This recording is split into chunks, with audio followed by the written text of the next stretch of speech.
बतुकम्मा तेलंगाना के लोगों द्वारा बड़े गर्व के साथ मनाया जाने वाला त्योहार है। आज समारोह की शुरुआत एंगिला पुला बतुकम्मा से हुई। सद्दुला बतुकम्मा 3 अक्टूबर को मनाया जाएगा। तेलंगाना सरकार इस 9 दिवसीय उत्सव को पूरे राज्य में भव्य रूप से आयोजित करने की व्यवस्था कर रही है। मंत्री केटीआर बतुकम्मा ने इस संदर्भ में प्रदेश की जनता को बधाई दी है। उन्होंने कहा है कि बतुकम्मा एक अद्भुत त्योहार है जो तेलंगाना के ग्रामीण जीवन और प्रकृति की सुंदरता को उजागर करता है। उन्होंने कहा है कि बतुकम्मा उत्सव उन लड़कियों द्वारा खुशी के उत्सव के बीच में आयोजित किया जाता है जो मायके जाती है, बतुकम्मा को फूलों से सजाती है और खेलती है और गाती है। शिक्षा मंत्री सविता इंदिरा रेड्डी ने कहा है कि तेलंगाना देश का एकमात्र राज्य है जहां मिशन भगीरथ के माध्यम से नालों को घर घर पहुंचाया जा रहा है। मंत्री सविता इंदिरा रेड्डी ने कहा है कि सीएम केसीआर ने रिंग रोड के अंदर उपनगरों में स्थित नगर पालिकाओं में नई पाइपलाइनें, जलाशयों आदि के लिए 1200 करोड़ की धनराशि स्वीकृत की है। मंत्री ने कहा है कि महेश्वरम निर्वाचन क्षेत्र के लिए 210 करोड़ प्राप्त हुए हैं। बड़गमपेट निगम को 60 करोड़ धनराशि जारी की गई है और काम जारी है। उन्होंने कहा है कि उन्हें खुशी है कि 4 करोड़ 69 लाख की लागत से 8 कॉलोनियों में पानी के काम पूरे कर घर घर में पानी पहुंचाया जा रहा है। जल बोर्ड के अधिकारियों ने शेष सभी कॉलोनियों में जल्द से जल्द पानी उपलब्ध कराने के आदेश दिए हैं। मंत्री ने राज्य भर की महिलाओं से आज से बतुकम्मा उत्सव मनाने की कामना की है। अलाई बलाई फाउंडेशन के तत्वावधान में पंडित दीनदयाल की जयंती समारोह का आयोजन किया गया। हरियाणा के राज्यपाल बंडारू दत्तात्रेय ने मुख्य अतिथि के रूप में भाग लिया और पंडित दीनदयाल उपाध्याय के चित्र पर पुष्पांजलि अर्पित की। बंडारू दत्तात्रेय ने कहा है कि पंडित दीनदयाल उपाध्याय एक महान दूरदर्शी नेता थे जिन्होंने समाजवाद और पूंजीवादी नीतियों के विपरीत एकजुट मानवतावाद लाया। गरीब में जन्मे उनके माता पिता बचपन में ही बिछड़ गए थे, लेकिन उन्होंने हार नहीं मानी और देश के लिए जिए। उन्होंने बीजेपी के लिए एक मजबूत वैचारिक नींव रखी। स्वर्गीय प्रधानमंत्री वाजपेयी अपनी महत्वाकांक्षाओं को लागू करने वाले पहले महान नेता थे। उन्होंने कहा है कि प्रधानमंत्री नरेंद्र मोदी इन दोनों की महत्वाकांक्षाओं को प्रभावी ढंग से लागू कर रहे हैं। 38 करोड़ लोगों को वित्तीय सहायता दी गई है और जीवन स्तर को ऊंचा किया गया है। बंडारू दत्तात्रेय ने कहा है कि गरीबों को प्रगति का फल देना ही उन्हें सच्ची श्रद्धांजलि है। उप्पल विधायक बेती सुभाष रेड्डी ने कहा है कि जन समस्याओं के समाधान में पत्रकारों की भूमिका अहम होती है। उन्होंने कहा है कि वह लोगों के लिए काम करने के लिए पत्रकारों के साथ आगे बढ़ेंगे। मेलचल मल्काजगिरी जिले की TWJ जिला समिति के चुनाव के अवसर पर उप्पल निर्वाचन क्षेत्र के पत्रकारों ने विधायक से मुलाकात की। इस अवसर पर विधायक ने जिला कमेटी में चुने गए लोगों को सम्मानित किया। जिला महासचिव तोंदुला वेंकट रामी रेड्डी, उपाध्यक्ष केसी मोहन, आयोजन सचिव पंजाला श्रीनिवास गौड़, EC सदस्य AV के रूप में चुने गए। श्रीधर राव और सतीश को सम्मानित किया गया। बाद में विधायक ने कहा है कि वह पत्रकारों के कल्याण के लिए हमेशा अपना सहयोग देंगे। इस मौके पर सुभाष रेड्डी ने कहा है कि तेलंगाना सरकार पत्रकारों के कल्याण के लिए काम कर रहा है। राष्ट्रीय जांच एजेंसी NIA ने popular front of India PFI नेताओं के घरों और कार्यालयों पर छापेमारी की। इस दौरान कई सनसनीखेज मुद्दे सामने आए। पता चला है कि PFI ने एक समुदाय के नेताओं पर हमला करने की योजना बनाई थी। कोर्ट को सौंपी रिमांड रिपोर्ट में NIA अधिकारियों ने बताया कि युवक को आतंकी संगठनों में शामिल होने के लिए प्रोत्साहित किया जा रहा है। भारत के लिए खुशखबरी, देश में मिलेगी 5G सेवाएं, लेकिन पहले कदम के तौर पर इन सेवाओं को 13 शहरों में उपलब्ध कराने का प्रयास किया जा रहा है। प्रधानमंत्री मोदी 1 अक्टूबर से दिल्ली के प्रगति मैदान में होने वाले इंडिया मोबाइल कांग्रेस में 5G सेवाओं की शुरुआत करेंगे।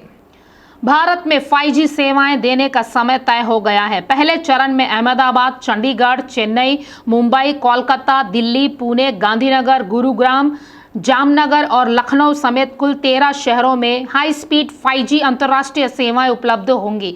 अनुमान है कि पूरे देश में 5G सेवाएं उपलब्ध होने में 2 से 3 साल तक का समय लगेगा। रिलायंस, जियो, एयरटेल, वोडाफोन और आइडिया भारत में ये सेवाएं मुहैया कराएंगे। प्रधानमंत्री नरेंद्र मोदी द्वारा लोगों को संबोधित करने के लिए किए गए मन की बात कार्यक्रम को गोशामैल के लोगों ने देखा। जामबाग संभाग के गोशामैल निर्वाचन क्षेत्र में भाजपा नेता विक्रम गौड़ के कार्यालय में मोदी का भाषण देखा गया। कार्यकारिणी समिति सदस्य बलवीर सिंह के साथ मोदी के इस कार्यक्रम को देखने के लिए बड़े पैमाने पर कार्यकर्ता उपस्थित थे। बाद में भाजपा के संस्थापक और विचारक पंडित दीनदयाल उपाध्याय की जयंती मनाई गई और उनके चित्र पर फूल चढ़ाकर श्रद्धांजलि दी। एक और कदम है, मैं चाहूंगा अमृत महोत्सव, मैं सिर्फ 2 शब्द कहूंगा, लेकिन मुझे पता है आपका जोश 4 गुना ज्यादा बढ़ जाएगा। ये 2 शब्द हैं, सर्जिकल स्ट्राइक। बढ़ गया ना जोश। हमारे देश में अमृत महोत्सव से तपे हुए व्यक्ति के सामने कोई भी बाधा टिक नहीं पाती। अपनी रोजमर्रा की जिंदगी में हम कुछ ऐसे साथियों को भी देखते हैं जो किसी न किसी शारीरिक चुनौती से भी लोग जो या तो सुन नहीं पाते या बोलकर अपनी बात नहीं रख पाते। ऐसे साथियों के लिए सबसे बड़ा संबल होती है साइन लैंग्वेज। लेकिन भारत में बरसों से महाराज श्री अग्रसेन युग पुरुष राम राज्य के प्रबल समर्थक, महादानी, अहिंसा के पुजारी, एक समाजवाद के प्रथम प्रवेता थे। वे अग्रोदय नामक गणराज्य के महाराजा थे जिसकी राजधानी अग्रोहा थी। महाराजा अग्रसेन उन महान विभूतियों में से थे जो सर्वजन हिताय सर्वजन सुखाय के कृत्यों द्वारा युगों युगों तक अमर रहेंगे। भगवान श्री राम के वंशज महालक्ष्मी जी के कृपा पात्र कलयुग के अवतारी अग्रोहा नरेश भगवान श्री अग्रसेन जन्मोत्सव के शुभ अवसर पर स्वर्ग से सुंदर रथ भव्य सजाया गया। उनके दर्शन हेतु पूरे शहर उनकी रथ यात्रा एवं दर्शन का लाभ, उनकी पूजा अर्चना एवं आशीर्वाद प्राप्त कर सभी अपने आप को धन्य समझ रहे हैं। इस भव्य शोभा यात्रा का पूरे हैदराबाद के अग्रवाल समाज के सदस्य पूजा अर्चना कर अपने आप को धन्य समझ रहे हैं। हैदरगुड़ा शाखा द्वारा आहूजा स्टेट पर भव्य शोभा को सम्मान दिया गया। महाराज की पूजा अर्चना कर दीपों से माला पहनाया गया। हैदरगुड़ा शाखा के अध्यक्ष Gopal Das Agarwal, KS member CA Manoj Agarwal, secretary व महेश कनोडिया, राजकुमार सरायवाला, लक्ष्मीकांत, दीपक गुप्ता, राजीव गुप्ता, वैभवी, नारी शक्ति की अध्यक्षता सतवंती सरायवाला, सपना अग्रवाल, उर्मिला मोदी, अनुपमा गुप्ता, अंजू प्रीत, किरण अग्रवाल ने दीप से आरती उतारकर उनका स्वागत किया। यह झांकी आज समस्त हैदराबाद की शान है। तेलंगाना ही नहीं बल्कि देश विदेश में भी बतकुम्मा की धूम है। हैदराबाद में प्रगति भवन और राजभवन से लेकर सुदूर गांवों के सभी घरों में बतकुम्मा का उत्साह देखते ही बनता है। दिल्ली, अन्य राज्यों के साथ साथ विदेशों में भी त्योहार चल रहे हैं। बतकुम्मा उत्सव जो तेलंगाना सांस्कृतिक परंपराओं का प्रतीक है, रविवार से 9 दिन तक जारी रहेगा। महिलाओं, युवतियों और लड़कियों के लिए यह बहुत लोकप्रिय त्योहार है और इस त्योहार को अपने भाई बहनों और बचपन के दोस्तों के साथ मनाते हैं। यह त्योहार शुभ और सामाजिक संदेश देता है, जन्म के समय खुशी, प्यार और प्यार की कामना करता है। राज्य सरकार ने इस वर्ष बतकुम्मा उत्सव के आयोजन के लिए 10 करोड़ रुपए आवंटित किए हैं। हैदराबाद समेत सभी जिलों में व्यापक इंतजाम करने के निर्देश कलेक्टरों को दिए गए हैं। बतकुम्मा मैदानों में बिजली, ताजे पानी और स्वच्छ प्रबंध का सुझाव दिया गया। घाटों पर जहां बतकुम्मा विसर्जित किए जाते हैं वहां दुर्घटना की रोकथाम के उपायों का आदेश दिया गया है। उत्सव के अंतिम दिन 3 अक्टूबर को हजारों महिलाएं और 1000 से अधिक लोक कलाकार राजधानी के LB स्टेडियम से बतकुम्मा को जुलूस में ले जाते हैं और उन्हें टैंक बॉन्ड में विसर्जित करते हैं। समारोह सभी सरकारी कार्यालयों में आयोजित किया जाएगा। रविंद्र भारती में बतकुम्मा उत्सवों के साथ साथ प्रतिदिन सांस्कृतिक एवं साहित्यिक कार्यक्रमों का आयोजन किया जाएगा। तेलंगाना संगीत नाटक अकादमी के तत्वावधान में 26, 27 और 28 सितंबर को देवी वैभव नृत्य महोत्सव, साहित्य अकादमी के तत्वावधान में महिला लेखकों और कवियों के साथ सम्मेलन और बतकुम्मा की विशिष्टता पर पुस्तक विमोचन कार्यक्रम आयोजित किए जाएंगे। शहीदों को श्रद्धांजलि देने के लिए राज्य भाषा संघ के तत्वावधान में 2 अक्टूबर को गन पार्क में बतकुम्मा उत्सव का आयोजन किया जाएगा। तेलंगाना सांस्कृतिक सारथी के निर्देशन में कावूरी हिल्स स्थित संगठन के प्रधान कार्यालय में महिला कलाकारों के साथ बतकुमा महोत्सव का आयोजन किया जाएगा। उत्सव में विश्वविद्यालयों के छात्र भाग लेंगे। यह महोत्सव राज्य संस्कृति विभाग के साथ तेलंगाना जागृति के तत्वावधान में आयोजित किया जाएगा। पहले से ही संगठन की अध्यक्षता MLC कविता ने विशेष गीतों का अनावरण किया है। राज्यपाल तमिलिसाई राजभवन में बतकुमा उत्सव का आयोजन किया गया है।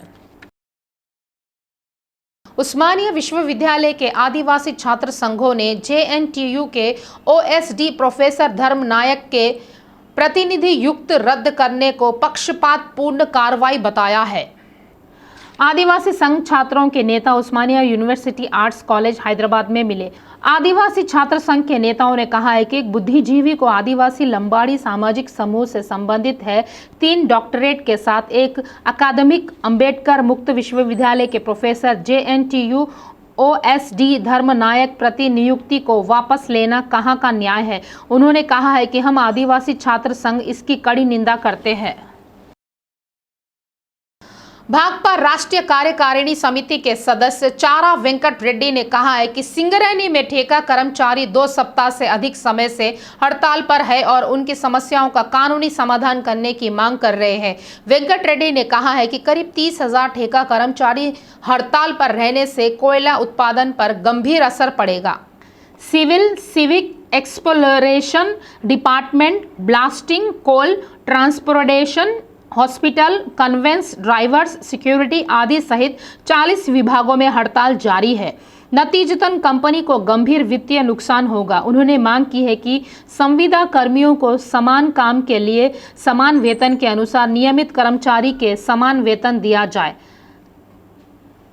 चाड़ा वेंकट रेड्डी ने खुलासा किया है कि श्रमिकों को हड़ताल पर जाना पड़ा क्योंकि राज्य सरकार ने इन सभी को हल करने का वादा किया था और फिर भी उन्हें हल नहीं किया। VSR ने बागलिंगमपल्ली लंबाड़ा तांडा का दौरा किया। उन्होंने कहा है कि तांडा में मौजूदा समस्याओं पर बातचीत के लिए बुलाया गया था। इस मौके पर VSR ने बताया कि तांडा के लोग लंबे समय से सीवेज की लंबित समस्याओं से जूझ रहे हैं। दूषित पेयजल की समस्या है। बिजली का पोल में अक्सर बिजली प्रवाहित होने से दुर्घटना का खतरा रहता है। स्ट्रीट लाइट की समस्या व अन्य समस्याओं पर युवाओं से चर्चा की गई। VSR ने कहा है कि वहां के लोगों ने उनसे शेष 8 डबल बेडरूम फ्लैटों को पात्र लाभार्थियों को वितरित करने की मांग की है। VSR ने उन्हें आश्वासन दिया है कि मुद्दों को जल्द से जल्द सुलझा लिया जाएगा और वह उन्हें मंत्री KTR के संज्ञान में लाएंगे। मौसम विभाग के अनुसार अगले 3 दिनों तक राज्य में हल्की से मध्यम बारिश होने की संभावना है। हालांकि भारी बारिश की कोई संभावना नहीं है। आंध्र प्रदेश तट के आसपास पश्चिम मध्य बंगाल की खाड़ी में समुद्र तल से 1.5 मीटर की ऊंचाई पर हवा का कम दबाव वाला क्षेत्र बना हुआ है। मौसम विभाग ने बताया है कि निम्न स्तर की हवाएं आज मुख्य रूप से पश्चिम उत्तर पश्चिम दिशा से तेलंगाना राज्य की ओर चल रही है।